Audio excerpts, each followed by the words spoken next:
Әлихан Бөкейхан, Алаш көсемі. Бар ғұмырын ұлттық мемлекет құруға арнаған саяси қайраткер, Алаш қозғалысының жетекшісі. Барақ Сұлтанның, қазақтың соңғы хандарының бірі Бөкейдің тікелей ұрпағы. Санкт-Петербургтегі Орман технологиялық институтын бітірген. 1905 жылы Ресей патшалығының бірінші мемлекеттік думасына депутат болып сайланды.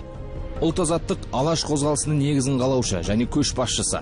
Алашорда ұлттық автономиясы халық кеңесінің төрағасы. Қазақстанның халық шаруашылығы бойынша сарапшы маман, ірі ғалым. Сондай-ақ экономист, тарихшы, этнограф, әдебиеттанушы ретінде танылды. 1919 жылы Кеңес үкіметі бұрынғы алашордашыларға кешірім жасап, Әлихан Бөкейханға ғылыммен айналысуға рұқсат берді. Дегенмен 1926 жылы тұтқындалып, Мәскеуге жер аударылды. 10 жылдан астам уақыт үйқамақта отырған ол 1937 жылы қайта тұтқындалып, сол жылы атылды. Біз бай, білімді, әрі күшті болуымыз керек. Бай болу үшін кәсіп, білімді болу үшін оқу керек, ал күшті болу үшін бірлік керек. Әлихан Бөкейхан.